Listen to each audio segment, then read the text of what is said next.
Bismillahirrahmanirrahim. Alhamdulillahirabbil alamin. Wassalatu wassalamu ala asyrafil anbiya'i wal mursalin wa ala alihi wa ashabihi ajma'in. Sekalung puji dan tanda kesyukuran bersama kita rafakkan ke hadrat ilahi kerana dengan izin dan limpah kurnianya dapatlah kita bersama-sama berhimpun bagi menjayakan Majlis Dialog Mahabah Menteri Mentor bersama pelajar Universiti Sains Islam Malaysia. Yang berhormat Datuk Seri serta sidang hadirin sekalian, majlis amat berbesar hati serta mengalu-alukan kehadiran yang berhormat Senator Major Jeneral Datuk Seri Jamil K. Haji Baharom, Menteri di Jabatan Perdana Menteri merangkap Menteri Mentor Universiti Sains Islam Malaysia serta div-div jemputan ke majlis yang berbahagia ini. Sesungguhnya dengan kehadiran yang berhormat Datuk Seri dapat memeriahkan lagi Majlis Dialog Mahabah Menteri Mentor bersama pelajar Universiti Sains Islam Malaysia. Bagi memberkati majlis kita pada pagi ini, dengan sukacitanya majlis mempersilakan Saudara Muhammad Husaini bin Mahmur untuk memimpin bacaan doa. Majlis dengan segala hormatnya mempersilakan. Al-Fatihah. Auzubillahi minasyaitonir rajim. Bismillahirrahmanirrahim. Alhamdulillahirabbil alamin.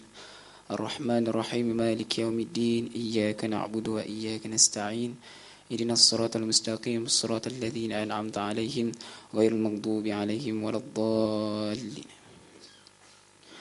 أعوذ بالله من الشيطان الرجيم بسم الله الرحمن الرحيم الحمد لله رب العالمين حمدا حامدين حمدا شاكرين حمدا نعمه ويكافئ مزيده يا ربنا لك الحمد كما ينبغي لجلال وجهك وعظيم سلطانك اللهم اغفر لنا ذنوبنا ولوالدينا وارحمهما كما ربيانا صغارا ولجميع المؤمنين والمؤمنات والمسلمين والمسلمات والمعلمين والمعلمات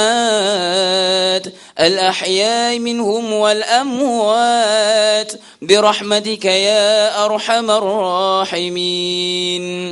Ya Allah, ya Tuhan kami memohon kepadamu ya Allah, berkatilah majlis kami pada pagi ini ya Allah, yaitu majlis dialog mahabbah Menteri Mentor Universiti Sains Islam Malaysia. Ya Hayyun ya Qayyum, kami memohon kepadamu ya Allah agar majlis ini sentiasa diredai dan berada di bawah naungan-Mu ya Allah. Ya Allah ya Rabbal Izzah, Engkau eratkanlah ukhuwah kami, Engkau kuatkanlah tali persaudaraan kami ya Allah. Tak kala datang musibah ya Allah, Engkau kurniakanlah kesabaran yang tinggi kepada kami ya Allah. Tak kala kesusahan datang kepada kami ya Allah, Kau berikanlah kami kesenangan ya Allah. Tak kala Engkau datangkan kesulitan kepada kami ya Allah, Engkau tunjukkanlah kami jalan untuk menyelesaikan masalah itu ya Allah. Sesungguhnya Engkau Maha Pengampun lagi Maha Pengasih ya Allah. Allahumma inna na'udzu bika, Allahumma inna na'udzu bika, Allahumma inna na'udzu bika minasy syarr. Allah ربنا ظلمنا أنفسنا وإن لم تغفر لنا وترحمنا لنكونن من الخاسرين ربنا آتنا في الدنيا حسنة وفي الآخرة حسنة وقنا عذاب النار وقنا عذاب النار وقنا عذاب النار وصلى الله على سيدنا محمد وعلى آله وصحبه وسلم سبحان ربك رب العزة عما يصفون وسلام على المرسلين والحمد لله رب العالمين.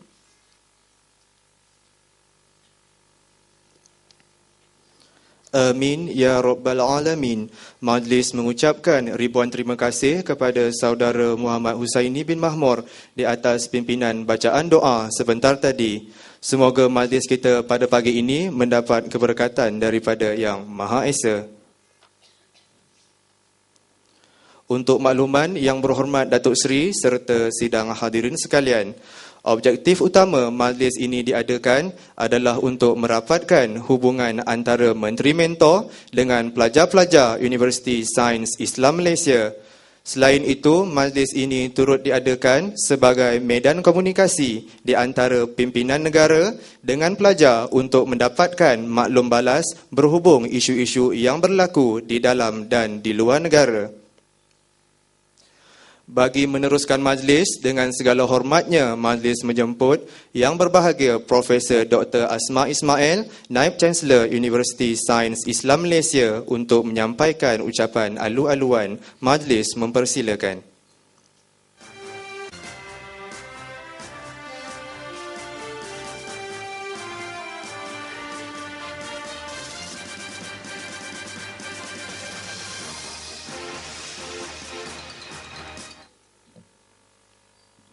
Terima kasih Pengerusi Majlis. Assalamualaikum warahmatullahi wabarakatuh dan salam sejahtera. Yang Berhormat Major General Datuk Seri Jamil Khair Baharom, Menteri di Jabatan Perdana Menteri, merangkap Menteri Mentor USIM. Yang Berbahagia Profesor Emeritus Tan Sri Datuk Dr. Abdul Syukur Haji Husin, Pengerusi Lembaga Pengarah USIM. Yang Berbahagia Profesor Datuk Dr. Muhammad Asin bin Dolah, Timbalan Naib Chancellor Hal Ehwal Pelajar dan Alumni USIM. Yang Berbahagia Ahli-Ahli Jawatan Kuasa Pengurusan Universiti, Saudara Muhammad Razif Muhammad Fuad yang di-Pertua Majlis Perwakilan Pelajar, para dekan dan ketua-ketua jabatan, para pensyarah pegawai-pegawai kanan universiti, dan para pelajar dan hadirin hadirat yang dirahmati Allah sekalian. Bagi pihak Universiti Sains Islam Malaysia, saya ingin mengucapkan jutaan terima kasih dan mengalu-alukan kehadiran Yang Berhormat Major General Datuk Seri Jamil Khair bin Haji Baharom, Menteri di Jabatan Perdana Menteri, merangkap Menteri Mentor USIM, kerana sudi meluangkan masa untuk bertemu dengan para pelajar USIM hari ini sempena Majlis Dialog Mahabah Menteri Mentor bersama pelajar. Sebagai tuan rumah, saya berbesar hati mengucapkan selamat datang kepada Yang Berhormat Datuk Seri. Saya juga ingin mengalu-alukan kehadiran Yang Berbahagia Profesor Emeritus Tan Sri Abdul Syukur, Pengarah Lembaga Pengarah Universiti yang juga dapat bersama kita pada pagi ini. Kebetulan Datuk Seri juga daripada Kedah, ya, dan kita nampaknya serumpun lah. Saya sebenarnya daripada Jitra Kedah, tetapi boleh kecek bahasa Kelantan belaka. Jadi bolehlah kalau pada pelajar pada Kelantan ni kita boleh berbicara lah, tidak masalah deh. Okey. Saya juga fasih dalam bahasa Pulau Pinang sebab berada di Pulau Pinang agak lama, tapi dia dibesarkan di Pulau Pinang. So saya boleh at least 3 languages, ya, bahasa Malaysia, bahasa Pulau Pinang, bahasa Kelantan, juga dalam bahasa Inggeris dan juga bahasa Spanish and also a little bit of French. So bolehlah sikit-sikit kita berkomunikasi, ya. Para pelajar sekalian, hari ini merupakan hari yang ke-21 saya menjadi Naib Chancellor di USIM. Dan alhamdulillah pada pagi Jumaat yang mulia ini saya dapat bertemu bersama dengan para pelajar sekalian. InsyaAllah kita akan ada banyak lagi penemuan selepas ini, banyak lagi sesi dialog antara saya sendiri bersama dengan para pelajar dan juga dengan Majlis Perwakilan Pelajar dalam masa terdekat. Saya dah minta TNC HEPA untuk menguruskan perjumpaan kita supaya kita dapat bertemu beramah mesra dan mengenali sesuatu sama lain, ya. Hadirin dan hadirat sekalian, hari ini saya tidaklah mahu bercakap panjang kerana hari ini hari Jumaat dan sebentar lagi saya akan serahkan majlis ini kepada Yang Berhormat Datuk Seri untuk adakan sesi bersama mahasiswa-mahasiswi sekalian. Walau bagaimanapun, di sini saya ingin mengambil perhatian kepada mahasiswi dan mahasiswa sekalian bahawa peluang untuk belajar secara kondusif tidak semua negara membangun mampu menyediakannya. Dan mahasiswa dan mahasiswi sekalian harus bersyukur kerana Malaysia mampu menyediakan pusat pengajian tinggi yang selesa dan membelanjakan berbilion ringgit semata-mata untuk pendidikan. Dan kita juga amat bersyukur kerana Malaysia amat komited dalam soal pendidikan dan juga dalam soal penyelidikan. Dan pada tahun ini sahaja kerajaan telah pun menyediakan peruntukan yang agak besar sebanyak 50.1 bilion ringgit untuk sektor pendidikan ataupun 21.6% daripada keseluruhan bajet tahunan. Believe me, this is not a very small matter, this is a big matter. Terlalu banyak negara-negara Islam di seluruh dunia yang peruntukan untuk pendidikan amat kecil sekali Dan saya telah pun diberi peluang untuk menjelajah pelbagai negara di seluruh dunia, terutamanya dalam negara-negara Islam. Tetapi perlu saya nyatakan di sini, access to higher education is not open to all. It's not open to all Dan accessibility and the standard of education juga agak rendah di tempat-tempat lain. Jadi kita di Malaysia ni kita harus bersyukur. Right. And terlalu banyak negara yang masih juga pada kaum hawa di dalam bilik ini. Perlu ingat not every country in the world allow accessibility of higher education for women. Setakat pengajian di sekolah menengah sahaja. Terlalu ramai di antara kaum hawa yang tidak ada peluang untuk berkesempatan untuk masuk pada universiti. Jadi kita di sini harus bersyukur dan di USIM saya nampak confirm pegawai-pegawai yang telah menyatakan 70% adalah kaum hawa di USIM ini dan semuanya masuk ke institusi ini dengan merit. Bukan sebab kota. Alhamdulillah. Okay. So this is a very important matter juga. Sebab itu yang saya kata sekarang ni di Malaysia kita amat bersyukur dengan keadaan yang kondusif yang ada sekarang ni yang telah kerajaan sediakan dan kita semuanya patutnya ke persarana yang indah ini untuk menimba ilmu dan untuk mencari meneroka ilmu dengan lebih mendalam supaya kita lebih bertakwa, kita lebih appreciate Tuhan Yang Maha Esa. Sebab itulah kita sekarang ni ada di sini untuk higher education. So justru itu ambillah peluang belajar di USIM ini dengan bersungguh-sungguh. Walaupun saya datang daripada Universiti Sains Malaysia, iaitu Universiti Pendidikan bertaraf 6 bintang dan juga universiti, the only university yang bertaraf Apex di Malaysia, saya melihat USIM tidak is no lesser daripada Universiti Sains Malaysia. Dan di USIM saya rasa keadaannya amat kondusif bagi sebuah institusi pengajian tinggi untuk kita semua menimba ilmu. 2 hari lepas Timbalan Naib Chancellor Akademik dan Antarabangsa bersama-sama dengan Tuan Pendaftar yang segak pada pagi ini serta beberapa delegasi lain telah membawa saya melawat beberapa buah tempat di USIM ini seperti di pusat komersial, di pusat teknologi maklumat, di juga the most beautiful library I have ever been inside. Saya memang takjub dan teruja dengan prasarana yang begitu baik yang telah disediakan, terutamanya as I said di perpustakaan USIM. Rata-rata saya ingin menyatakan betapa bertuahnya pelajar USIM. Kemudahan yang disediakan sebenarnya setanding dengan IPTA lain, if not better. Dan kita cuma perlu mengoptimalkan penggunaan ruang dan fasiliti yang telah tersedia indah itu dengan lebih teliti, dan kita harus menikmati apa yang telah diberi, ya. Jadi hargailah dan bersyukurlah dengan apa yang kita ada pada hari ini. Bagaimanapun pelajar komplain tentang keadaan di USIM, terdapat ramai lagi pelajar di luar sana yang masih cuba nak belajar tetapi dalam keadaan rumah kedai. Ya. Jadi itulah, jangan komplain sangat, because whatever you have, there's always somebody out there who have lesser than you.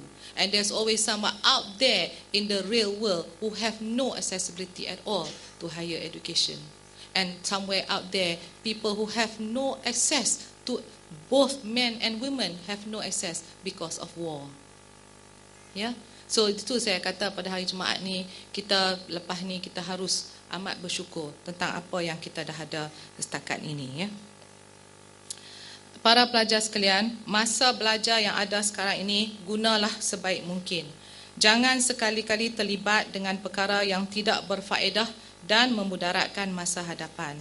Bukan senang ayah bonda memerah keringat untuk memastikan kalian semua sampai ke peringkat ini. Ingatlah pesanan ini pada saya. Akhir kata, tanpa membuang masa, saya bagi pihak USIM sekali lagi ingin merakamkan jutaan terima kasih atas kehadiran serta luangan masa yang berhormat Datuk Seri untuk mengadakan sesi dialog mahabah pada hari ini. Semoga dialog mahabah ini akan diberkati oleh Allah Subhanahu Wa Taala dan memberikan manfaat kepada kita semua. Segala kekurangan di dalam pengajuran kali ini harap dimaafkan, dan kami selepas ini, saya dengan jumlah ahli-ahli tertinggi USIM akan mohon mengundur diri dan memohon supaya Yang Berhormat Datuk Seri dapat meneruskan acara selanjutnya. Sekian, wabillahi taufiq wa hidayah. Assalamualaikum warahmatullahi wabarakatuh.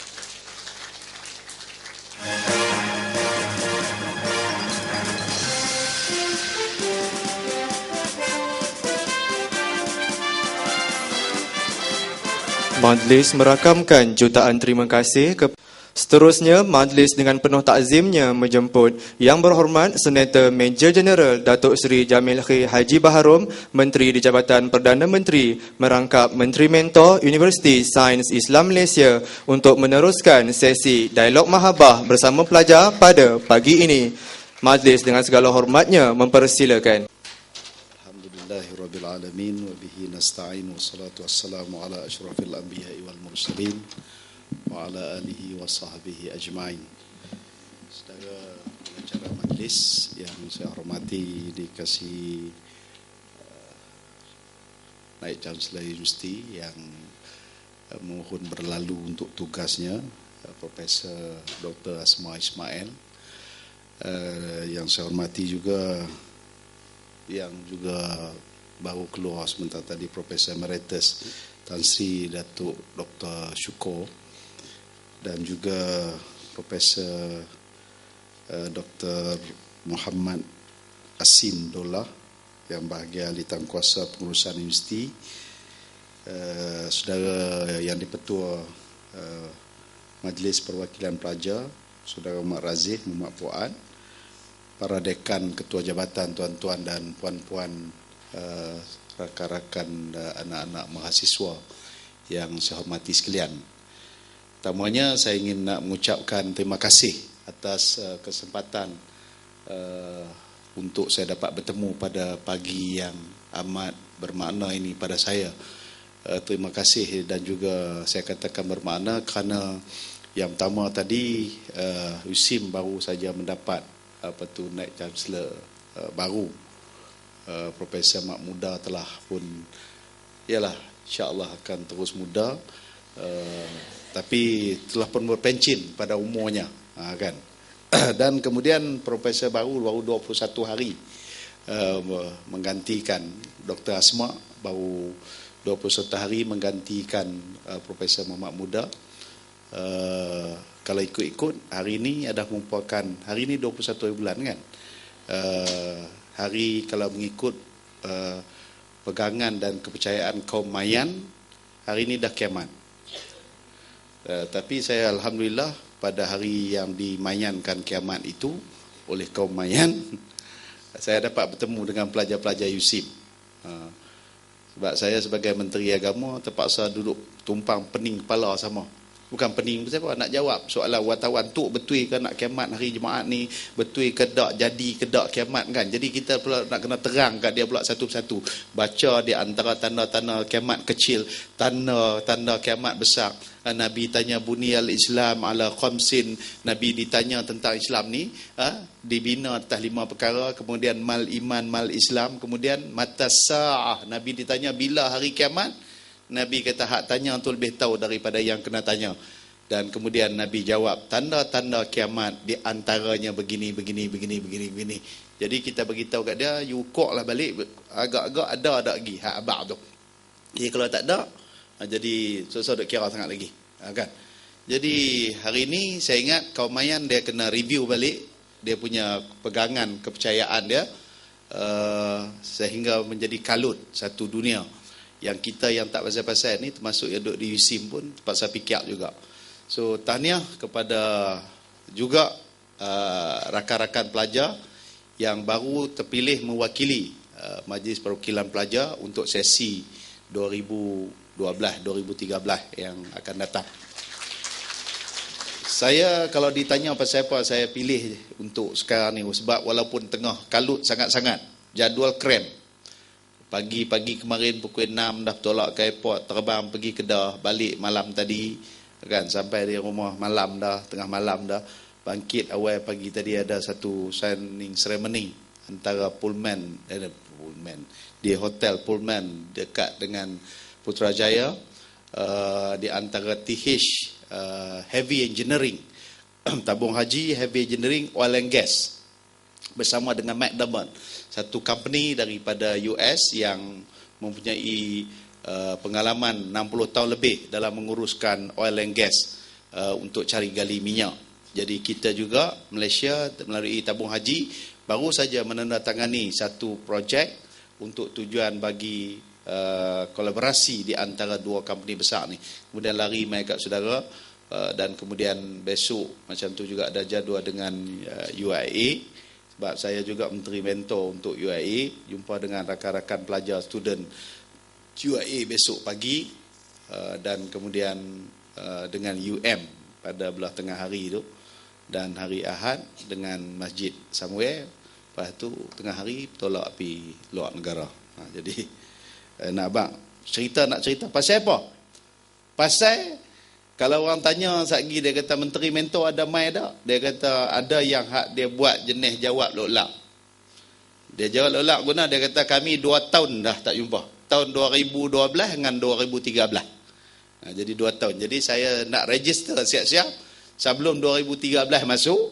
Saya jumpa hari ni maknanya belum sempat lagi lah sampai 2 tahun tu. Sebab 2 tahun bukan 4 hari dah. Lagi 9 hari masuk 2 tahun. Jadi saya ingat takut tak sempat untuk nak mengambil tahun 2012 ini untuk saya dapat bertemu. Saya sengaja sebut tadi bukan siapa, saya just untuk nak memaklumkan mungkin barangkali jadual dan keadaan walaupun menteri mentor, tetapi saya tahu you all ada menteri pengajian tinggi dan sebagainya.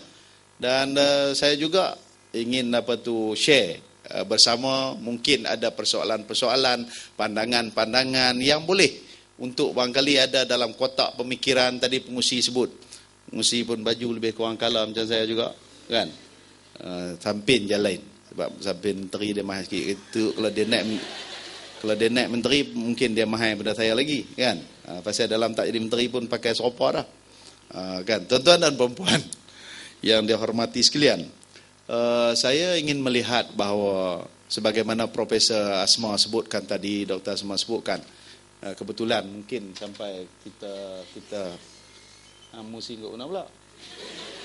Depi gunung depi. Apa tu? Saya mungkin kita ingin melihat, walaupun kata tadi Dr. Asma satu negeri boleh bahasa Penang. Saya pun mak saya orang Penang, jadi boleh juga bahasa Penang. Dan tentunya bahasa ibunda saya di tempat kelahiran saya lah di US. No, saya betul. Saya lahir di US, kan. Cuma banyak dia besar diri di Kuala Lumpur. US, Ulu Sedaka, Yan. Kan.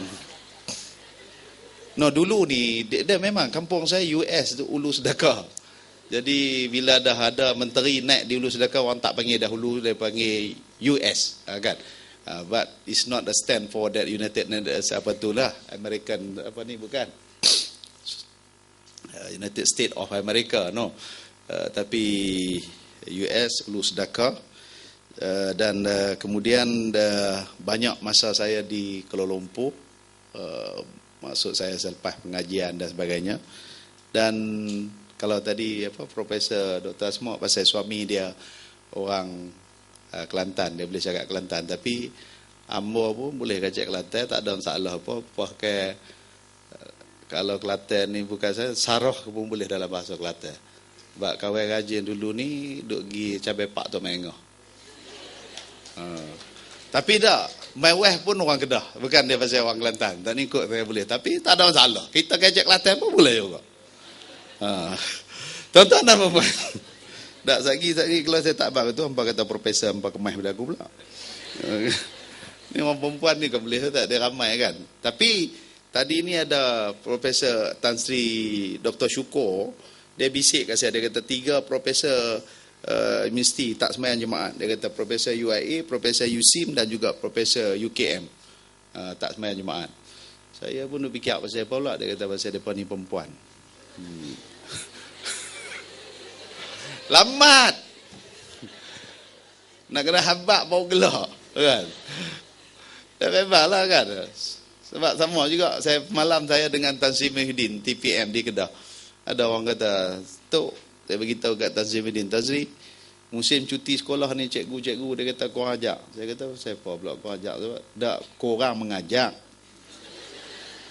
Iyalah pasal cuti sekolah. Jadi yang ni pun kena ambil kira juga ni. Kadang-kadang bahasa-bahasa baru ni kan. Jadi sebab tu mungkin barangkali Cikgu Osman Baku tu diwujudkan dalam TV tu. Pasal membetulkan bahasa-bahasa yang digunakan. Sebab bagi kita kalau dah korang ajak ni teruk lah kan. Rupanya pasal cuti banyak kan, cuti panjang. Jadi korang lah mengajaknya kan. Betul dah cuti, mengajak apa. Saudara sekalian, apa yang ingin saya belum kita mulakan, tak kiralah you nak namakan dialog mahabbah ke apa ke, saya ingin menyebut juga bahawa tadi kalau Dr. Asma sebutkan bahawa kita mempunyai satu suasana negara yang kondusif untuk tujuan pendidikan. Bukan itu saja sebenarnya. Kalau kita perhatikan, Allah Ta'ala jadikan bumi negara kita Malaysia ni, dia begitu rupa.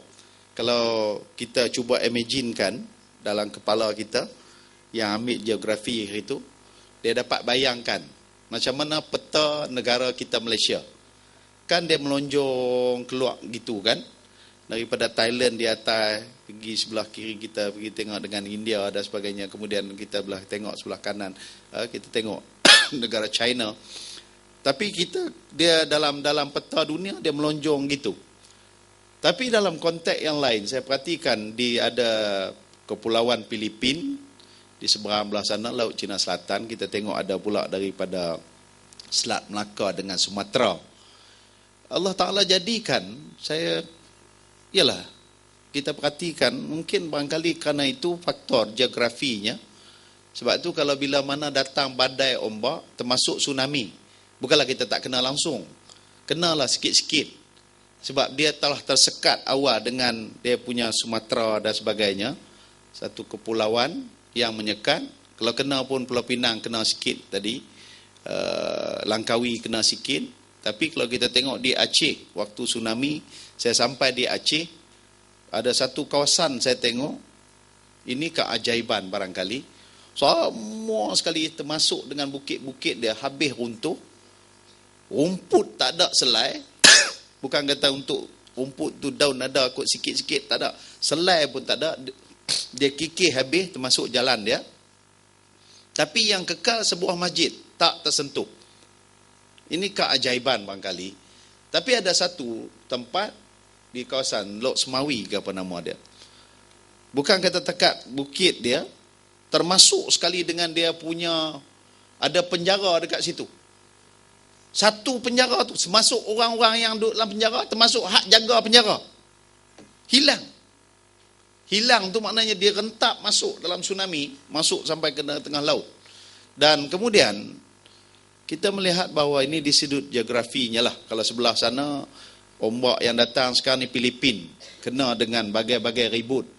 Dengan taufan, air membanjiri di kawasan Manila. Dekat Manila kita tengok air naik sampai berkaki, naik sampai bermeter, tenggelam jalan-jalan raya, rumah dan juga kenderaan. Alhamdulillah di sudut geografinya Allah jadikan macam tu. Di sudut ekonomi juga kalau kita perhatikan, alhamdulillah, barangkali di saat orang duk cakap tahun 2012, 2011, 2010, tekanan ekonomi selepas daripada 1997, economic depression yang berlaku tahun 1997, tapi berulang sebab mengikut teori orang-orang ekonomi, setiap 10 tahun kita akan melihat dia ada melanda kesan daripada ekonomi yang menurun. Kita tak tahu ini trend ekonomi dunia, dan kita melihat bahawa negara kita Malaysia di tengah-tengah negara yang kalau kita perhatikan di luar negara pada waktu ini, Greece sedang bergelut, terpaksa mencari bukan takat berbilion, trilion untuk supaya dapat membangunkan balik. European country ataupun negara Euro terpaksa mengumpulkan bantuan-bantuan untuk menghidupkan kembali negara Greece yang kita tengok dia jatuh meleset yang sebegitu rupa. Sedangkan kalau tuan-tuan rajin ikut Olimpik, World Olympic, negara yang pertama menganjurkan sukan Olimpik ni Greece. Baru ni tanding di London, satu habuk pun tak menang. Kita bolehlah gagah kan, Chong Wei menang perak dengan Pandalela apa dia? Apa dia ni lagi-lagi? Saya nak confirmkan sebab kalau Chong Wei itu is normal lah, orang dah kenal dah. Pandalela renung ni bila kita tanya dia pasal apa, dia kata tu bukan pasal tiket di kolam renang habis. Tanya pasal apa, orang minat tengok kolam renang, dia kata pasal nak tengok gaya dia terjun tu. Tak tahulah gaya terjun ke apa kan, pasal bila orang terjun berenang ni dia pakai pun bukan macam kamu apa pakai ni. So kita melihat Greece tak menang, kita menang juga. Dan alhamdulillah kita perhatikan bukan takat tu saja, sekarang ni ekonomi dunia sedang bergelut. Kalau di bukan takat Greece, Spain juga, Portugal pun juga sedang menghadapi yang sama, tekanan ekonomi yang sedang meleset. Even Amerika sedang menghadapi dia punya peratus pertumbuhan pengangguran yang begitu besar pada saat dan ketika ini. Tapi alhamdulillah ekonomi Malaysia, economic growth, kita telah menjangkau kepada 5%. Ini 3 suku tahun, 3 suku third quarter tahun kita lalui, kita telah menjangkau kepada 5.3% economic growth yang berlaku dalam konteks negara kita Malaysia. Sebab itu, kalau kita letakkan asas cita-cita di tahun 2020, kita nak sampai negara maju, kita nak sampai kepada suatu negara yang high income, kita melihat bahawa kita sedang berada pada landasan, pada kedudukan yang cukup terbaik. Kerana 2009 yang lalu, kita punya per kapita kita ialah sekitar $6,900 US. Sebab nak jadi ukuran negara maju, dia pendapatan per kapita dia mesti sampai kepada lebih kurang $15,000 US untuk satu keluarga. Dan hari ini 2009 $6,900. Tetapi hari ini tahun 2012 pada ukuran piga antarabangsa, bukan kita ukur sendiri, ianya sudah pun menjangkau kepada $9,900 US per kapita untuk satu keluarga. Maknanya sikit dalam lingkungan $5,000 US untuk sehingga sampai tahun 20, lagi 8 tahun kita akan menjangkau kepada masa dan ketika yang tersebut. Saya sebutkan ini sengaja untuk saya nak bagi bayangan apabila kerajaan memperkenalkan GTP, ETP, PTP, kita perkenalkan macam-macam. Government Transformation Program, diperkenalkan dengan Economic Transformation Program, diperkenalkan dengan Political Transformation Program. Maka dalam konteks agama, sebab nanti barangkali saya selalu sebut, saya kata ni bila kerajaan perkenalkan itu, perkenal ini, saya selalu sebut agensi-agensi agama, those people yang duduk dalam bidang agama ni, adakah kita dah mula menggerakkan yang tersebut? Adakah kita buat? Sebab tu saya kata tadi, awal saya kata bila Nabi kata, Buniyal Islam ala khamsin. Dengan perkataan Islam dibina dengan 5 perkara asas. Yang pertama sekali, syahadah. Syahadatu la ilaha illallah wa anna Muhammadar Rasulullah. Kita dalam konteks negara kita, alhamdulillah, kita membina untuk nak memperkukuhkan yang dikatakan dengan syahadah ni di peringkat pendidikan, daripada tadika sekolah rendah sampai ke sekolah menengah. Bahkan kita sedang memikirkan, kalau katakan JKOF di sekolah rendah dah selesai, sekarang ni kita sedang fikir pula untuk di peringkat sekolah menengah untuk JKOF. Kemudian dalam masa yang sama pula, saya nak pergi secara ringkas, bila bercakap bab semayang, bab solat, kita di negara Malaysia, alhamdulillah 55 tahun merdeka, di bawah tanggungjawab saya, selaku menteri di Jabatan Perdana Menteri, kita ada yang kita namakan dengan JAKIM, ada 14 agensi besar di bawah saya dengan JAKIMnya, dengan JAID. Majlis Agama ni jangan kira lah, di bawah negeri masing-masing, Jabatan Agama dan Majlis Agama. Saya ada di bawah saya dengan IKIM, saya ada di bawah saya juga dengan yang dipanggil YAPIM, ada di bawah saya juga dengan JAWI, dengan MAWIP, ada di bawah saya juga Tabung Haji, ada di bawah saya juga dengan TB Al-Hijrah.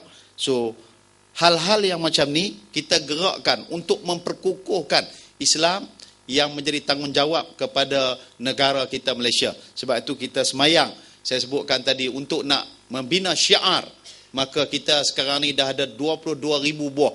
Kalau saudara buka dalam jakim.masjid.my, saudara akan jumpa dengan kita ada dalam kita punya bank data kita menyimpan 22,000 buah masjid dan surau, termasuk surau Jumaat seluruh Malaysia.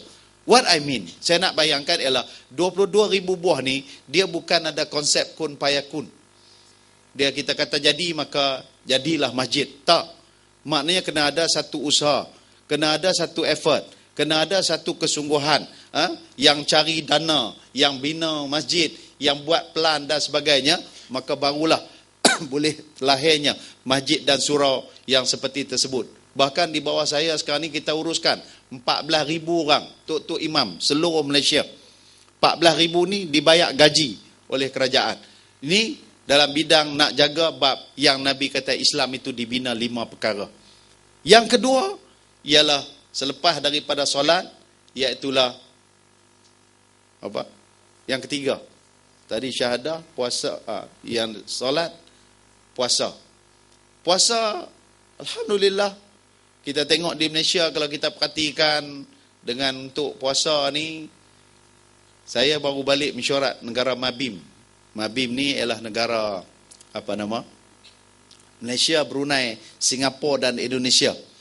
Rakan-rakan negara kita, terutamanya di Indonesia, belum lagi boleh menentukan tarikh anak bulan. Bukan tak boleh tentu, maksud saya tu tak tahu bila ada. Ada kalau kita tengok daripada Nahdlatul Ulama yang memiliki lebih daripada 70 juta pengikut, dan berbanding pula dengan kita satu lagi persatuan besar juga, iaitulah persatuan apa nama? Muhammadiyah. Muhammadiyah kalau kita tengok dia ada 22 juta pengikut. Tak sama di sudut puasa dan juga rayanya. Hak yang duduk tengah-tengah tu lah, dia tumpang pening, dia ambil jalan selamat. Kalau hari ni orang yang disiharkan Muhammadiyah, besok disiharkan oleh pihak Nahdlatul Ulama, jadi dia ambil sehari selepas tu. Dan kemudian pula bila raya, dia ambil sehari sebelum pula. Jadi dia kata dia selamat. Pasal apa tak duduk kelai. Jadi raya pun dia jadi sampai ada 3 jenis, puasa pun juga ada 3 jenis dalam kalangan umat Islam. Dan bila kita tengok, kita perhatikan, kalau dalam bulan puasa, alhamdulillah syiar ibadat tu nampak, syiarnya begitu hebat. Kalau kita tengok belum, kalau bazar-bazar, dia ada satu bazar yang is considered very special to everybody. It's not even to confine kepada orang Islam saja, tapi semua sekali orang. Iaitulah bazar Ramadan. Bazar lain orang tak kira sangat. Bazar rakyat ke, bazar apa ke, bazar tak kira bazar apa lah. Tapi bazar Ramadan ni kalau kita pergi tanya, orang Cina pun pi, orang India pun pi, yang bukan Islam pun pi, sampai kadang-kadang kita pula naik meluap pula. Depa ni puasa kedak kalau duk main tu tahu. Yang orang nak beli kan. Tapi depa pun kata, kami dia kata inilah masa tak pernah jumpa kuih-kuih yang ada pada bulan-bulan yang lain, tapi bulan Ramadan ada. Kan? Apatah lagi tambah kita ni yang hak marah bukan saya pasal bulan Ramadan. Kawan tak makan sehari dah. Jadi dia pergi tengok tu, saya duk tengok yang mana masuk bazar ni. Dia kalau masuk, katakan dia masuk pintu ni, dia keluar pintu ujung tu, kalaulah dia tak boleh beli apa satu pun. Hak tu pelik sangat-sangat. Orang tak beli apa dah, dia kata tak tahu, tak jumpa, tak ada apa yang selera langsung. Dalam hak bazar Ramadan ni, masuk daripada ujung, hak mula sampai ke ujung akhir, semua selera. Jangan kata ni tengok orang jual ayak tu je, ayak apa? Bandung tu apa? Sirap Bandung. Kan? Tengok ayak sirap Bandung, lepas tu pula hari tu pula 34 darjah Celsius. Hangat tau. Kuliah pula banyak. Dalam kuliah pula pensyarah jaga dengar kita yang buat presentation. Maknanya dia tak cakap, kita yang cakap. Dah lah bulan puasa, cakap banyak pula. Panas pula 34 darjah Celsius. Dan nasib tak apa nak baik, hari tu ada masalah pula. Blackout sikit. Lampu menyala, aircon tak. Bayangkan masuk pergi bazar Ramadan. Allah. Tengok ayak air duk meleleh tu pun berasa nak telan kering malang-malang tu. Kan? Punya berasa sedap. Itu baru ayak. Belum cerita lagi hak duduk jual ikan bakarnya, daging bakarnya dengan terubuk bakar. Saya selalu dulu sebut dulu, kalau pergi bazar Ramadan waktu-waktu lagu tu lah, tengah lapak macam tu, panas pula kita pi, kita pula letih pula. Jangan kata jual makanan yang hak boleh makan, jual hak tak boleh makan pun. Kalau ada orang pi jual bata merah bakar, tilak-tilak dia beli.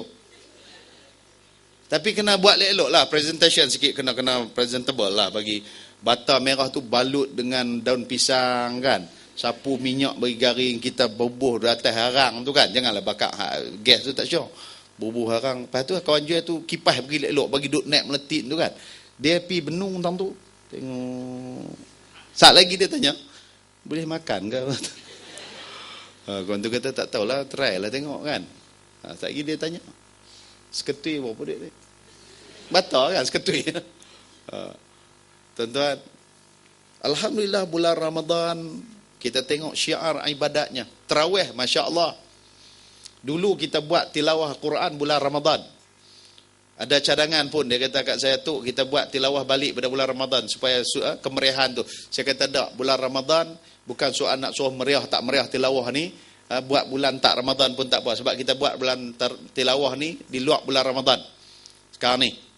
Bahkan tilawah Al-Quran kita buat tahun ni, saya dah umum dah baru ni, Johan kebangsaan. Dulu ni kita buat Johan antara bangsa. Mana hak kau macam doa tadi, suara nampak ada, boleh Johan antara bangsa. Siapa sekali je Johan antara bangsa, dia dapat allowance bulanan dia sebanyak RM2,000 sebulan. Jadi berlatih lah, kan? Jangan duk karaoke saja ya. Berlatih bagi sampai dapat sekali je. So banyak kali, bukan banyak kali. Sekali je dapat Johan antara bangsa, tiap bulan RM2,000. Seumur hidup. Ada mai keluarga Datuk Ismail Hashim Kedah, dia minta, dia kata Datuk, dia kata dah meninggal dah, tapi tak pernah dapat apa ni, Datuk baru umum. Sebab saya baru umum baru ni 2 tahun lepas, PM dah setuju. So saya kata tak, syarat kita ialah seumur hidup, dia tak termasuk seumur mati. Jadi kawan hak mati tak payah. Jadi kita mulai daripada 2 tahun dah. Siapa yang Johan antarabangsa dulu-dulu yang masih hidup, kita bagi. Sebab tu Rogayah sulungnya Syarifah Kasif, tahu dia yang Syarifah nikah dah pun. Kan, hangguk apa? Dulu dia tak menikah lagi. Ni dah baru kahwin dah. Syarifah Kasih. Syarifah Kasih tu dia tak kerja pun. Dia 2,000 sebulan. Dia dapat allowance daripada ni. Dan untuk antarabangsa, untuk kebangsaan tahun ni saya baru umumkan tahun ni untuk kebangsaan, siapa yang dapat johan baik qari qariah peringkat kebangsaan, dia akan sebiji kereta Proton Prebe. Kan? Jadi saya sengaja kok mana tahu saya umum di sini kok dalam ni ada siapa qari-qari yang bagi-bagi nanti kan. Pilah baca. Empat menang boleh lah kereta sebiji. Kan? Kawan tanya dalam bilik ni awak balik duk berlatih dak aku nak cari Proton sebiji kan. Tahun ni. Untuk tahun ni, johan tahun ni. Jadi saya duk tengok ada juga negeri-negeri yang tak mau masuk qariah tak ada, Kelantan tak ada, tapi tahun ni dah ada dah.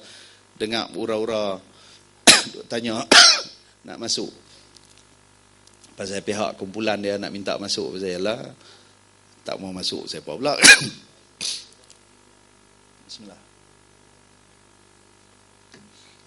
Bercakap soal puasa.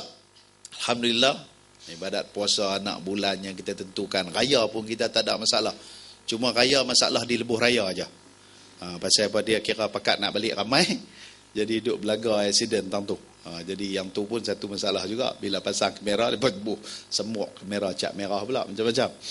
But actually sebenarnya kamera EAS ni dah 19 buah country dah seluruh dunia yang dah pasang benda ni. Even Singapura lama sangat dah kan. Sebab tu orang di Singapura tak berani speeding tak berani buat di Singapura. Bukan takat tu saja, nak balin chewing gum tak berani. Di taman-taman pun makan chewing gum, pinak ni makan chewing gum tak berani, nak buang kulit kacang. Ini dak, dia balik kampung ni cuti per Christmas berapa hari? Balik tak? Balik. Dak lah pergi gambar lah. Nak balik ni kan. Pasal saya tengok tadi ni dah tol dibagi diskaun. Berapa persen? 30% kah? Kan? 30-20 gitulah. Kat siswa tak boleh pakai kan? Swab tu masuk. Tak boleh. Dah hatu untuk naik berterbang tadi pergi buh waktu pula kawan tu tanya ni hang ni siapa? Dak saya kata saya sudah di UC mah. Malu korang dia kata menteri mentor dia pun. Tuan-tuan dan puan-puan. Okey. Saya katakan tadi Islam dibina di atas 5 pokok utama. Puasa, zakat, alhamdulillah. Saya tengok perkembangan zakat pada hari ini, wilayah persekutuan sekadar semalam tarikh 15 hari bulan Disember, our zakat collection dah masuk kepada 330 juta. Dan saya jangkakan insya-Allah kalau tak ada apa-apa, wilayah persekutuan kita akan jangkau kepada 380 ke 390 juta. Peningkatan yang ada tahun lalu ialah sekitar 13%. So saya duk tengok bahawa peningkatan zakat, dan alhamdulillah bukan kita cakap soal kutip saja, kita bercakap di wilayah persekutuan.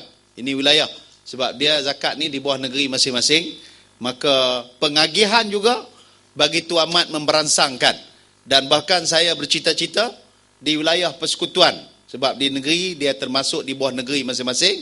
Di wilayah persekutuan saya ingin melihat prasarana syiar ibadat, termasuk suraunya, termasuk masjidnya, termasuk kubuknya, sekolah agamanya dan pendidikan agama untuk asnaf, fakir dan miskinnya, kita usahakan sebaik mungkin untuk kita manfaatkan daripada wang zakat tersebut.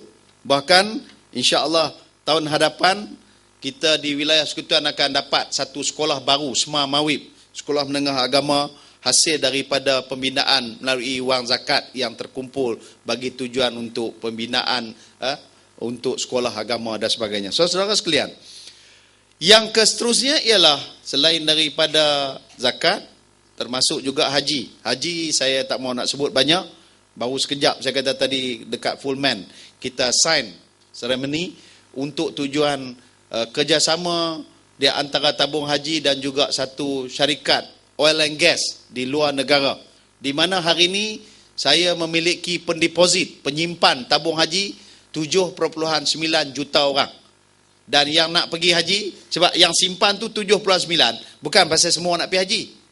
Yang hak simpan tu 80% untuk dia jadikan tabung haji sebagai pusat pelaburan. Dia tak mau pergi melabur tempat lain, dia melabur di tabung haji. Sebab dia nak labur tabung haji kerana ada beberapa kebaikan dia. Yang pertama syariah compliant. Yang keduanya ialah pasal tabung haji, dia punya syarat masuk tak perlu jadi member. Ada bank yang boleh bagi dividen bonus agak tinggi, tapi kena jadi member dulu. Tak boleh masuk gitu-gitu aja.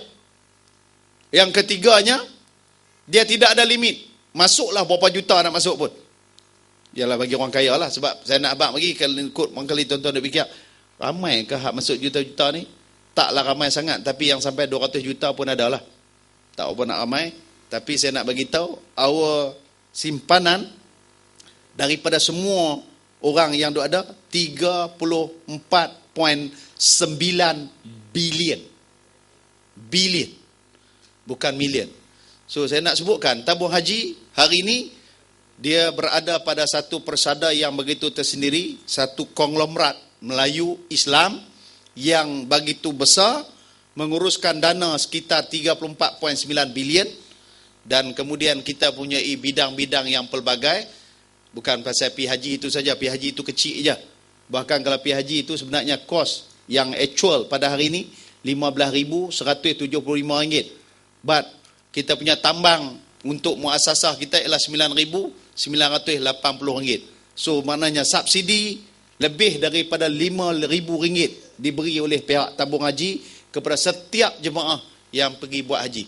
All this sengaja saya sebutkan ialah saya nak menggambarkan bahawa betapa kerajaan meletakkan kesungguhan apa yang bila kita katakan tadi, Islam dibina daripada 5 perkara, dan untuk kita perkemaskan itu. Jadi sebab itulah daripada masa ke semasa kita memperkemaskan usaha untuk dengan begitu gigih untuk tujuan kita mengangkat martabat agama Islam dalam konteks negara kita Malaysia. So saya nak bagi peluang, oleh kerana hari ini dia panggil dialog mahabbah, saya dah bercakap banyak dah tadi sebagai mukadimah, dan sengaja saya simpan tak cerita banyak lagi sebab nak bagi peluang kepada, sebab cerita habis semua lagi saudara tanya tak ada peluang pula nak tanya apa saya apa dah cakap habis dah. Jadi saya jemput untuk sesi soal jawab pada pagi ini. Alright, terima kasih kepada semua soalan-soalan dan juga pandangan-pandangan. Lepas tu komplain tadi apa nama? Al-Qaryah komplain pula dia. Boleh mengaji komplain. Izzat, yang pertama tadi sebagai markah pelapis, I take note untuk tujuan, sebab saya tak boleh nak bagi keputusan sekarang lah, sebab ini dalam bidang-bidang yang pelbagai, dan termasuk juga once again talking about that limitation of that dana yang we have that untuk membantu pembinaan. So anyway, saya akan ambil perhatian ini untuk saya bincangkan, termasuk USIM dan juga termasuk Kementerian Pertahanan yang berkaitan dengan pelapis tadi. We can understand that because pasal ialah tiap-tiap kali hujung minggu nak kena training, dan kemudian kalau di UKM they have their own that apa tu macam mess asrama something that's apa tu made for that pelapis. But anyway, is some apa tu kawasan yang mungkin tak cukup dana sebagainya. Sebab saya take note, pegawai saya pun ada di bawah Gunawan untuk ambil perhatian. Dan juga selain daripada itu juga berkenaan dengan saudara Razif tadi telah timbulkan tentang masjid. Ini pada masjid ni ramai yang berminat tadi ni, termasuk juga apa akan kita saat yang akhir pun sebut pasal dana masjid juga termasuk. Jadi saya pun sebenarnya bukan baru ni. Sebelum saya jadi dilantik Menteri Mentor pun, Tan Sri Syukur dah bisik kepada saya, sebab dana untuk pembinaan masjid, oleh kerana dia tak boleh nak buat kalau takat 5-6 juta, dia tak boleh. Dia memerlukan sekitar sehingga sampai dekat 100 juta masjid untuk menampung keperluan pembinaan sebuah masjid di kampus universiti. Sebab nak bina satu kampus, it takes at least 1 billion. Satu universiti. Satu universiti nak diwujudkan, dia punya jumlah dia banyak itu. Tapi masjid kalau kita buat untuk yang kalau 10 juta, dia mungkin boleh tampung dalam 2,000 orang, 1,500 Jadi kalau jumlah yang harga yang untuk menampung keseluruhan pelajar kita, at least kalau kita katakan 7,000, 6,000 orang. Sebab berdasarkan kepada bukan hanya sekadar orang lelaki perempuan pun, bila ada function dalam masjid dia nak kena masuk sekali. Jadi sebab itu pembinaan it take a cost. Cumanya memang saya take note juga sebab ini dia tak duduk direct di bawah dana saya. Dia duduk di bawah dana JPM dan juga dana di bawah KPT. Jadi saya akan ambil maklum untuk sampaikan pandangan untuk tujuan pembinaan masjid bagi USIM ini. Kemudian selain daripada itu juga Korea tadi ni duit JPA, saya harap oleh kerana profesor pun ada di sini juga, mungkin jawapan-jawapan yang lebih tepat kerana pasal duit JPA ni sebab saya nak keluar jawabkan bukan pada bidang saya, tapi saya mengambil perhatian catatan untuk supaya wang JPA ni Korea bukan komplain, saya merayu untuk saya dia gitu tu ayat dia. Kalau komplain ni laki pun marah kan. Kalau kata menikah lagi mana Korea tadi tak menikah lagi kalau menikah esok jangan pergi duk abang laki ni aku nak komplain hang ni hang kan dia pun marah kan. Jadi sometimes kadang-kadang that's use a nice way kan, pergi pujuk dia abang duit tak dapat lagi abang apa semua kan, dia pun bagus sikit hang nak berit kan. Alright. Dan kemudian Korea tadi sebut juga pasal kad siswa. So yang ni pun juga pegawai saya akan berhubung dengan pihak KPDNKK, Kementerian Dalam Negeri dan pengguna untuk supaya dapat mengeluarkan kad ini. Sebab kita ialah semalam pun saya nak sebut hari Rabu kemarin dalam kabinet laporan daripada menteri yang berkenaan sebab ramai lagi student yang belum dapat kad. Dan saya nak bagi tahu bukan takat hanya student dalam negeri saja yang sedang mohon kad. Kabinet dilaporkan oleh menteri yang berkenaan, student-student kita yang luar negeri pun dia nak kad tu juga.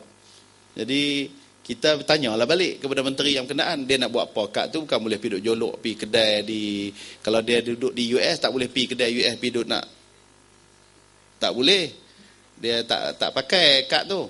Tapi dia kata tak, dia kata paling tidak kalau dia balik naik kapal terbang sampai di KLA nak sambung balik kampung dia yang hak cabai pak Tok Bengah tadi ni, Kelantan, jadi dia boleh ambil menggunakan tu. Dan paling tak ada pun kalau dia tak balik, dia ada kad tu dalam tu, dia tengok pun syok dah. Jadi kita ambil perhatian dan jadi kabinet pun ialah kita pun fikir ke student-student kita ni proud, dia proud with that. So insya-Allah kita kena usaha cepat mungkinlah. Korea mana dia ni lari tahun angkat tengah sikit. Kampung mana ni? Ganum mana? Marang. Mamang.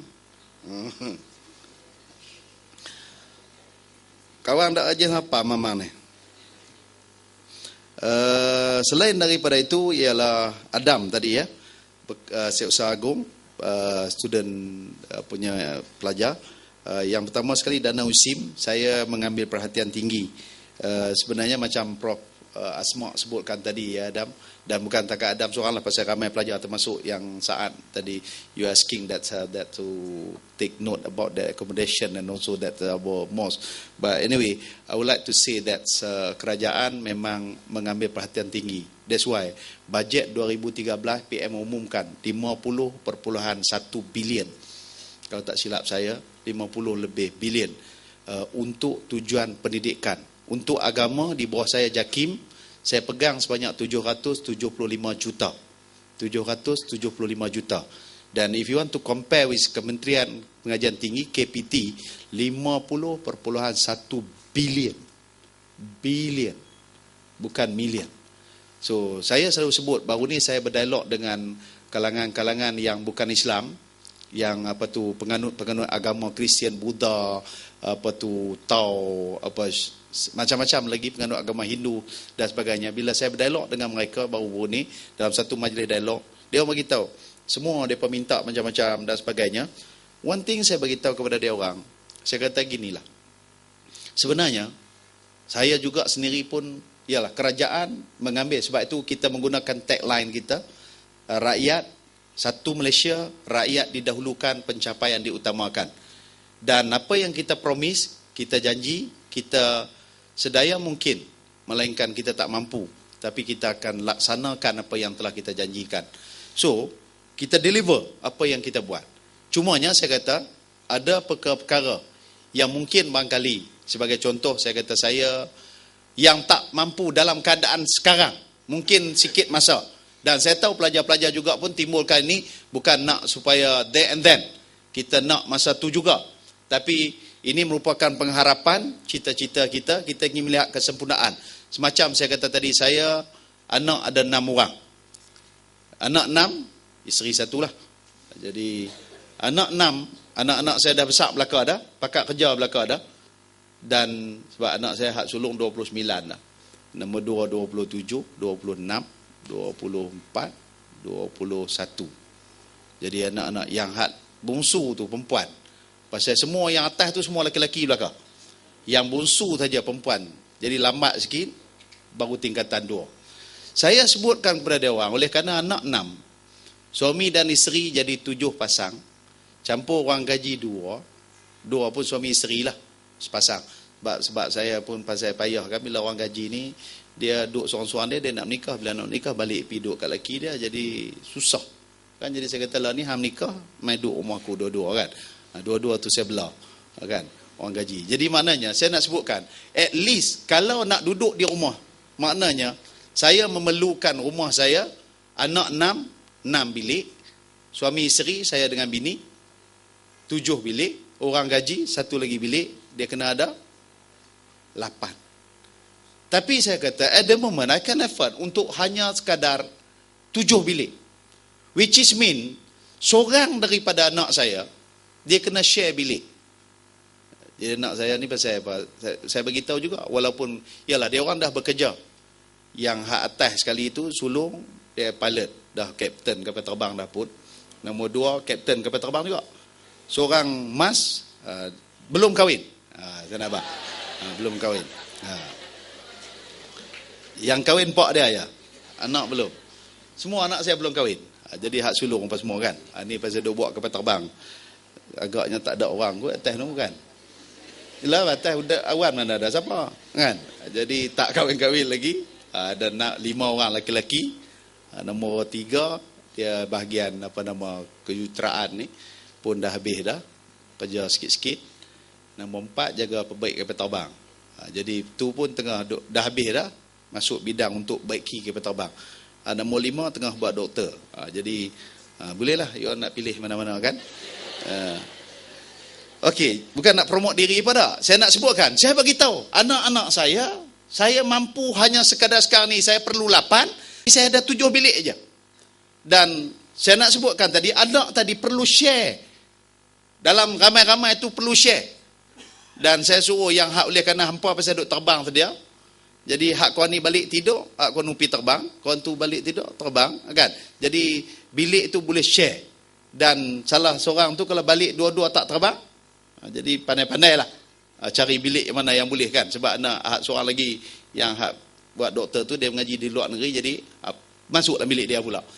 Maksud saya, sebagai bapa, saya ada perasaan yang sayang sama untuk semua.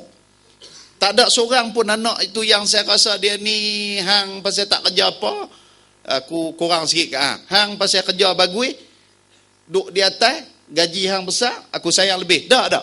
Sama aja. Tak kira asalkan nama dia rakyat, asalkan dia nama anak kita, sayang kita sama. Cuma I promise to them, insya-Allah pada waktu yang termampu, waktu yang boleh, kalau tak kiralah sama ada waktu yang terdekat kalau boleh, sebagai bapa tentunya saya nak melihat dalam waktu yang terdekat kita nak accommodate, kita nak memberikan kepada mereka keselesaan yang ada untuk supaya mereka dapat selesa dalam tempat dan bilik masing-masing. Jadi sebab itu, sebab saya bagi analogi ni bukan senang untuk saudara balik fikir. Dan bukan nanti balik duduk tang ni pun boleh fikir.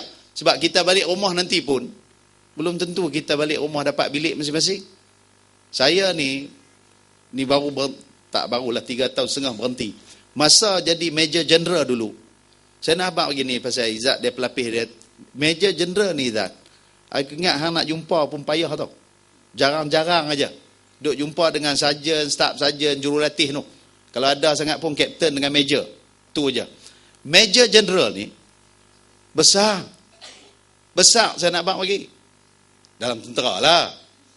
Tapi balik kampung raya, baik rumah pak, baik rumah pak mentua, oleh kerana semua pakat balik kampung raya semua sekali, tidur atas kerusi cushion tu juga.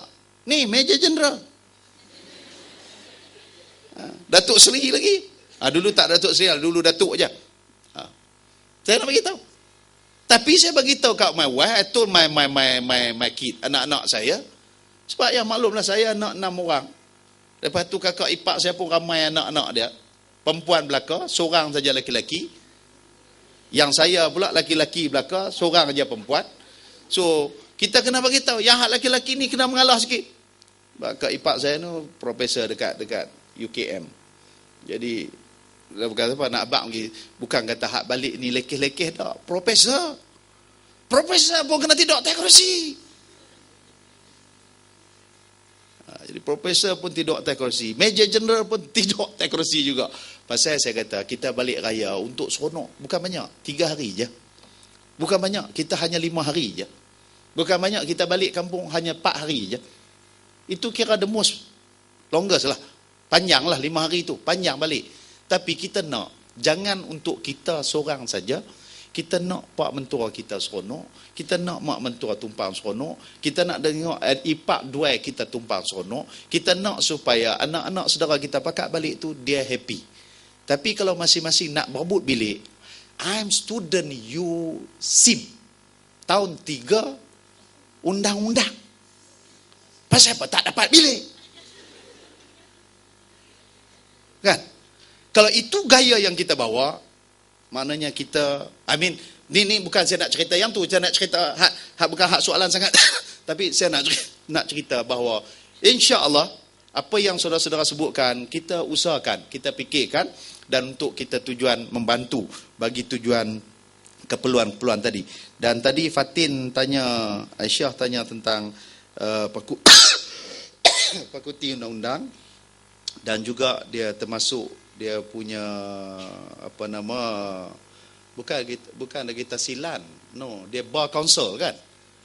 Ini ada bar council punya problem, sebab saya pihak bar council pun ada juga baru ni yang hak bahagian Persatuan Peguam Islam, dia berhubung juga dengan saya, dan kita harap insya-Allah pihak USIM dan juga pihak-pihak yang berkenaan akan mengusahakan bagi hal-hal ini diselesaikan.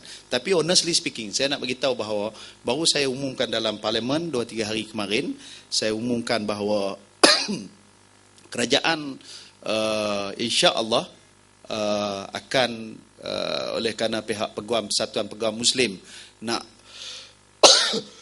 nak wujudkan mediasi Islam, saya arahkan kepada JKSM, Jabatan Kehakiman Syariah, untuk terima supaya pihak-pihak yang beramal mengikut peraturan dengan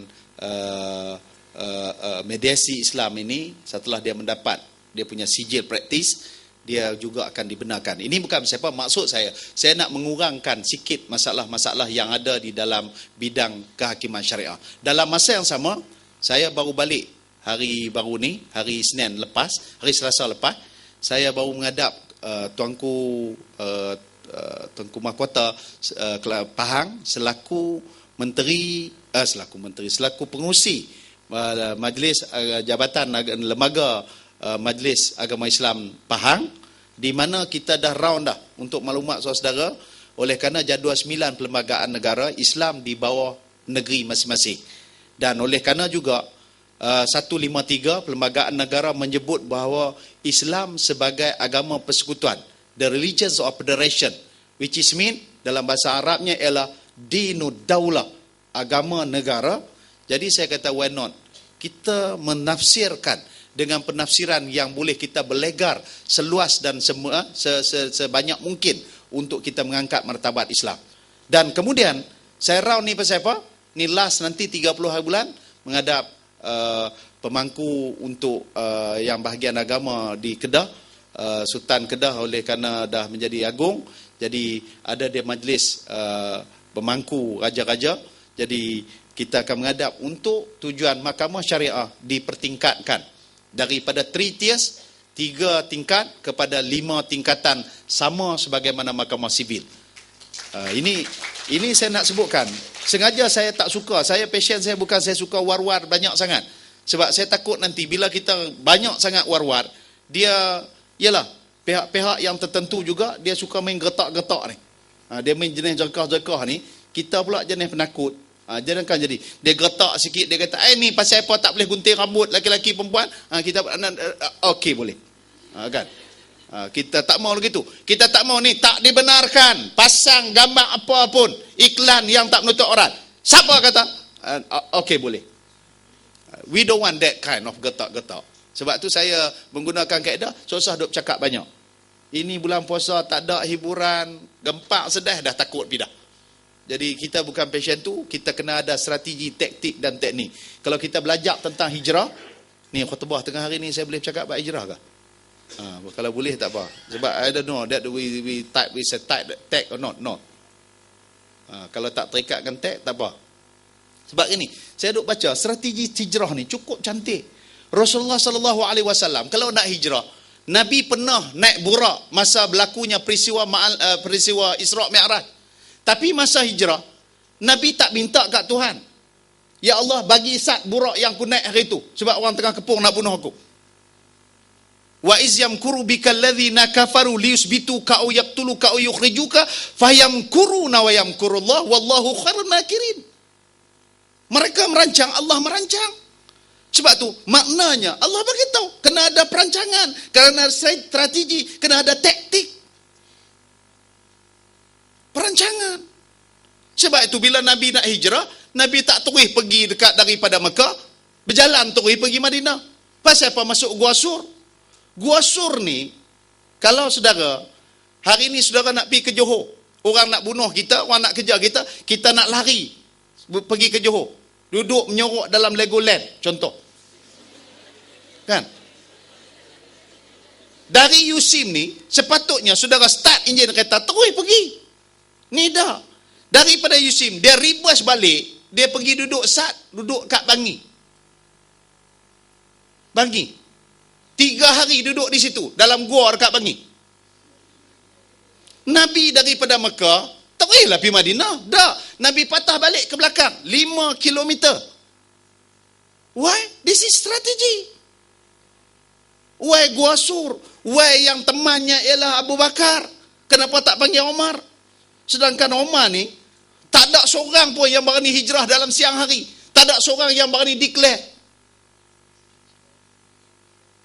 Omar dak tawaf dulu, lepas habis tawaf, ya ma'syaral Quraisy, man arada an tashkulahu ummu ay au yaitama waladu au tarmala zaujatu falyalqani wara'a hadzal wadi.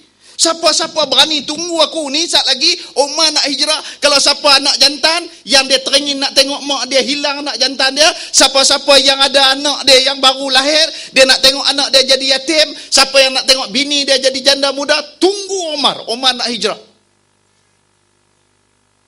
Padahal dia Nabi kata, Omar hang berani sikit hang teman aku. No Omar, ya Allah, pergi. Abu Bakar yang tunggu jaga teman. Kalau mengikut kepada keberanian, Omar lah yang patutnya menemani Rasulullah. Why Sayyidina Ali ganti tempat tidur? Tutup pula. Dan akhirnya sebelum turun, Yasin, wa ja'alna min baini aydihim saddan wa min khalfihim saddan fa'ashaynahum fahum la yubsirun. Ini merupakan totally submission, penyerahan yang sungguh-sungguh ke Allah. Sebelum turun baca Quran. Kita baca Quran masa nak jawab soalan periksa aja. Baca Yasin kan ni nak periksa SPM ni, buh ayat sampai segantang lepas tu. Budak tu pun telan ayat Yasin tu buntang uji mata. Bukan takat ayat Yasin tu saja, bukan takat ayat, sekali dengan pen jampi semua. Rabah hak pemadam tu tak depan tu baca semua sekali ni awak muih pi sama Yasin wal Quranil Hakim innaka laminal mursalin. Kan? Budak tu pun telan ayat Yasin buntang uji mata. Masuk periksa duduk kerja duduk angkat tangan. Cikgu tanya awak habis kertas tak? Dia kata pergi beli ayat terkencin.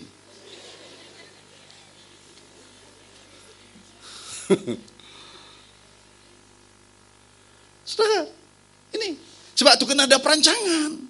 Sebab tu saya bila merancang yang untuk nak naikkan mahkamah syariah, saya pergi menghadap seorang raja dah masuk 13 dan the last one is coming on the 30th of that coming December. Jumpa raja untuk mohon perkenan. Lepas tu barulah bentang dalam majlis raja-raja. Dia tak semudah yang kita duk cakap.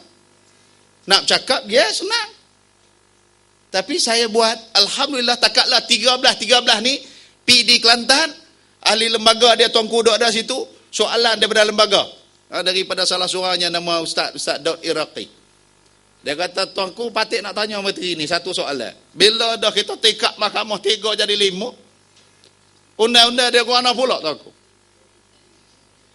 Tuanku patut mohon kenan tuanku untuk patut nak jawab. Tuanku patut nak wayak kata, ketah patut betul ni nipih je. Tak banyak. Tapi patut nak wayak kata peningkatan daripada 3 ke 5. Bila maknanya hakim-hakim dia menikah, hakim nak nikah ni dia mari mana? Dia mengaji dulu, kusuh-kusuh hak dia masuk ambil undang-undang di fakulti mesti ada pelanggan pengajian undang-undang. Masuk ausing ni, tahun 1 pun masuk. Pok-pok ni lah aku nak isi jawatan-jawatan bila menikah jadi 5. Daripada mahkamah rendah syariah, mahkamah tengah syariah, mahkamah tinggi syariah, mahkamah rayuan syariah, majlis rayuan syariah. 5 tingkat. 5 ni aku. Hak majlis ni patut letakkan. Dah 7 dah Datuk Najib NKI, dah 7 dah. Majlis Kebahasaan Islam dah 7 dah. 9 orang yang akan duduk di Jusa A. Patut nak ayat ni kalau dah 9 atas ni, bawah ada 4 lagi tingkat ni, tak tahu berapa puluh Jusa A, ada hak Jusa B, jangan tanya dah. Jusa C ni tak boleh nak kira dah ramah. Itu di sudut gaji dan pun juga pejawatan. Tapi hak ketah ni ada 2 tu aku hak nipih ni. Satu yang tersurat, satu lagi yang tersirat. Hak tersiratnya termasuk undang-undang dia juga kena nikah lah. Sampai kacakat Kelantan pun tak faham, kita tahu lah. Hak buah ni kita ayak depan aku Kelantan. Bila ditanya yang hak macam tu, maknanya kita tak mau. Kita bila kita nak pergi buat kalut kan, kita reyuh. Saya tidak bercakap atas pentas politik untuk mereyuhkan keadaan. Sebab kita kena ada strategi. Sebab tu saya bila orang duk ingat TV lagu ni, TV lagu tu, TV lagu ni, saya buat TV sendiri, TV Hijrah. You tengok tak? Rancangan apa? Itulah.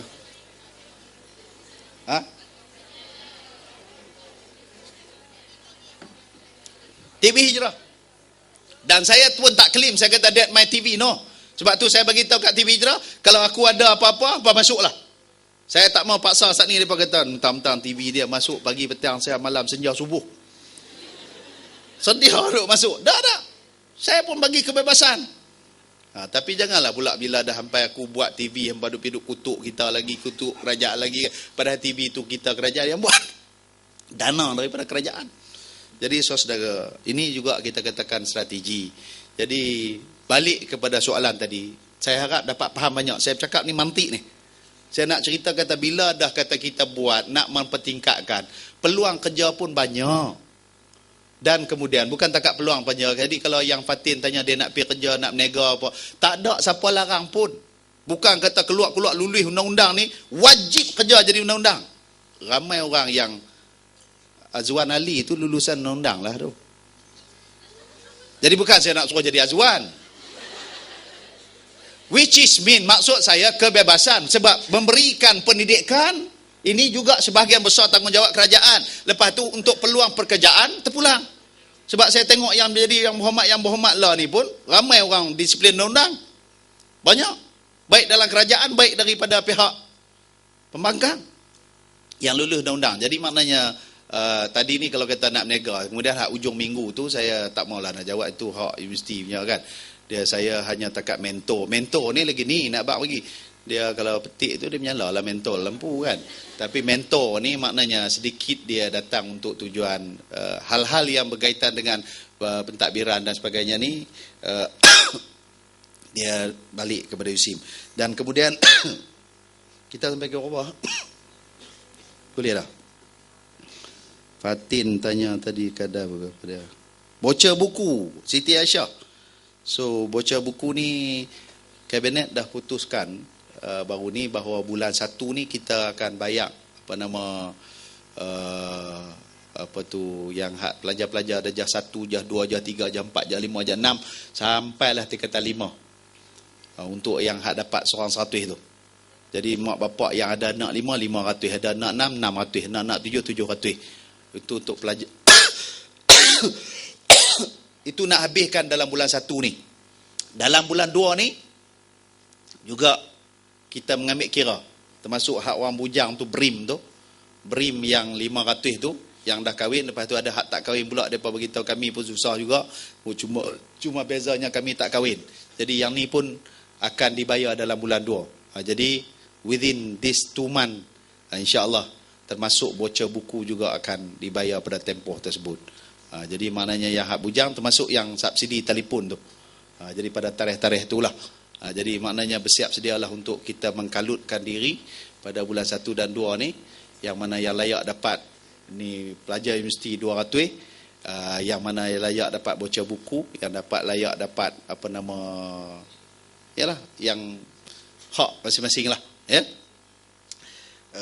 Dan tadi student apa tu, our Saad PhD student, saya mengucapkan terima kasih. I think that from observation yang telah dibuat oleh rakan-rakan foreign student yang ada di Malaysia, melihat ada negara yang sebagaimana kata saudara Saad tadi, ada negara yang tak ada peluang untuk nak mendapat pendidikan. It is just because poverty, pasal kemiskinan. So pasal kemiskinan, peluang untuk pendidikan tak ada. Saya biasa dalam tentera dulu, saya serve di Somalia 7 bulan. I've been in Somalia for 7 months during my time in that armed forces for that PBB, serve in dalam di Somalia 7 bulan. Saya tengok di Somalia, saya pergi sampai Djibouti. Saya di antara orang yang dipilih hari itu waktu kapal MISC kita ditawan. 2 biji kapal, saya buat urusan 3 bulan untuk bawa balik kapal dan juga pergi ambil manyak bawa balik. Semasa yang kapal tersebut, saya dapat melihat bagaimana masalah himpitan kemiskinan.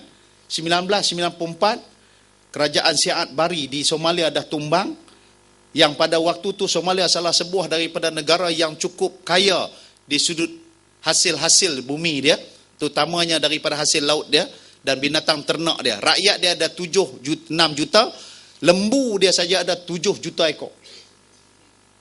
Amin nak cerita bagi bahawa lembu tu jadi majority. Banyak, ramai. Banyak. Rakyat ada 6. Tapi saya nak sebut, selepas daripada kerajaan Siad Bari jatuh, kapal-kapal daripada Thailand, laut dalam, turun pergi sana. What do you mean? Which is mean, maknanya laut dia banyak sungguh ikan. Orang turun sampai ke sana. Lobster sekok baru $1.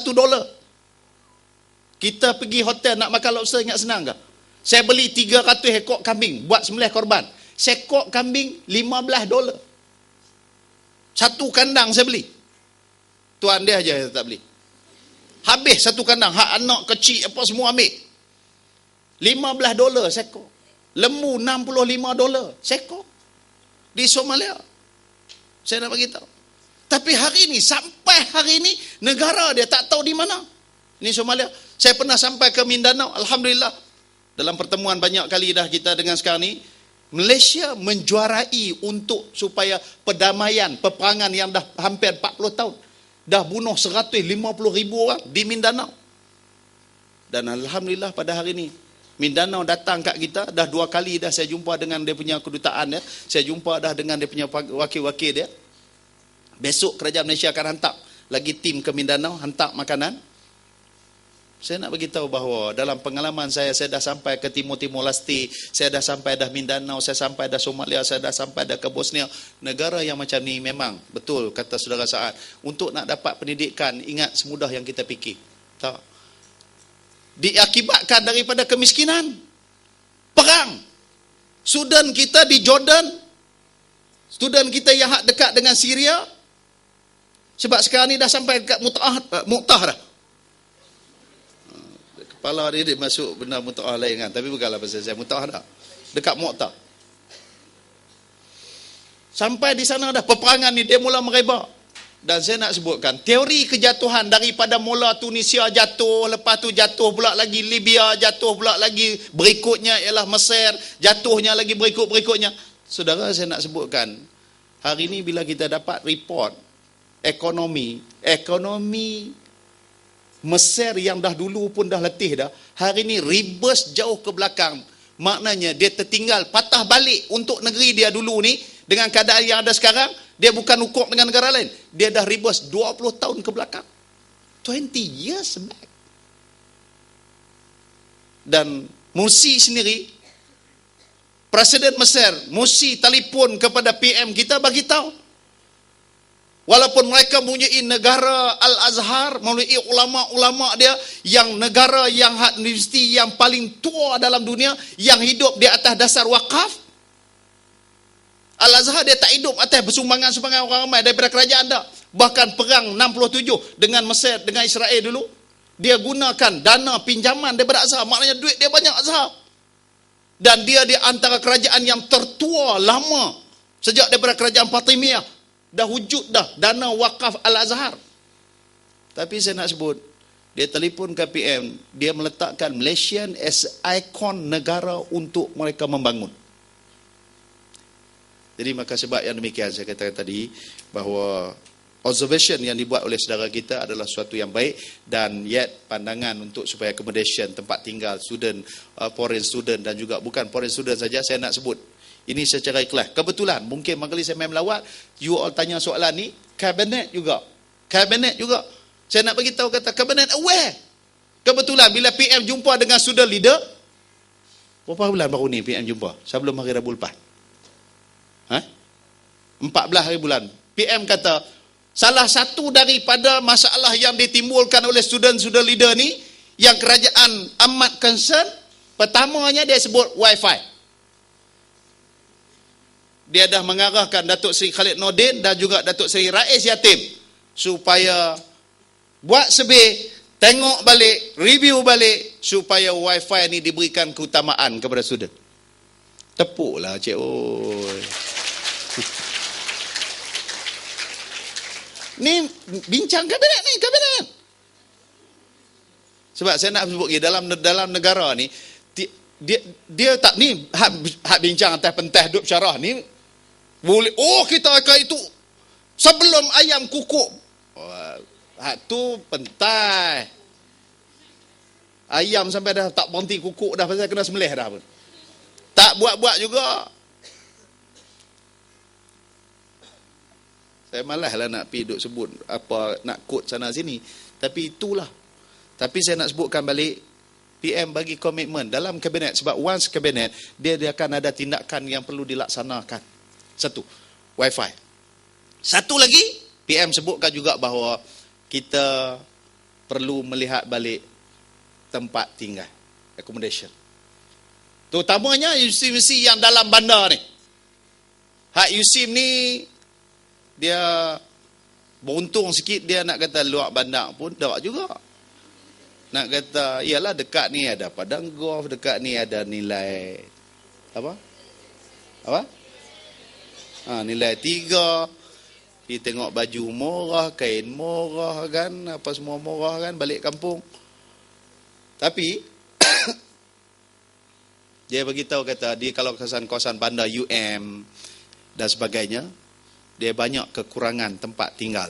Jadi sebab itu PM kata pun KPT melihat secara dekat bagaimana membantu student-student bagi tempat tinggal mereka. Sebab ada juga student yang ada sebut, satu rumah mereka terpaksa share sampai 20 orang. Jadi kalau share sampai 20 orang walaupun 4 tahun, biasanya dia tak 4 tahun lah, 2 tahun. Sebab tahun 1, tahun 2 tu kebanyakan masih ada ruang dia duduk di hostel, duduk di asrama, duduk dekat dengan dia punya college. Saya dulu daripada tahun awal pertama mengaji dulu kena duduk luar dah. Sebab dulu ni saya dulu masa di mengaji dulu, saya cergas sikit. Boleh main bola wakil kolej, main takraw wakil kolej, debat wakil kolej. Lepas tu banyak lagi game yang saya main untuk kolej. Hari Minggu rentasi. Jadi mereka tawarkan untuk saya dapat kolej. Tapi oleh kerana fakulti saya tu Islam, dia kata kami tak benarkan student kami, dia kena duduk di luar semua. Jadi saya termasuk lah hak duduk di luar. Tapi saya nak abang kata dulu saya pun cergah sokan tu kan. Jadi saya nak abang bagilah kan, kata maknanya bukan saya lembek tidur gitu kan, ada. Tuan-tuan dan puan-puan. Jadi again thank you so much kepada semua soalan dan pertemuan dialog mahabah. Saya rasa paling tidak ianya telah menghubungkan satu komunikasi yang baik antara kita. Dan saya insya-Allah akan daripada masa ke semasa ada ruang-ruang waktu yang diizinkan, saya harap kita boleh bertemu dalam bentuk yang lebih boleh santai lagi. Santai ni yang maknanya hak ni pasal you all duk tanya, duk sembang lagu ni, you all duk bawah, saya duk di atas kan. Lepas tu habis balik gitu. Tapi kalau boleh nanti dalam yang lebih santai kita duduk sambil-sambil duduk satu meja sembang, minum dan sebagainya kan, sambil minum petang ke, minum makan tengah hari tak boleh, ada puluh nasi dia, sembang tak ada dah. Dia minum petang kan, jadi santai sikit yang ada kesempatan untuk saya. Terima kasih kepada pihak USIM, terima kasih kepada semua rakan-rakan student, tahniah kepada you all yang telah diberikan tugas dan tanggungjawab menerajui kepimpinan pelajar USIM untuk 2012-2013. Selamat maju jaya. Kita jumpa lagi, wabillahi taufik. Assalamualaikum warahmatullahi wabarakatuh.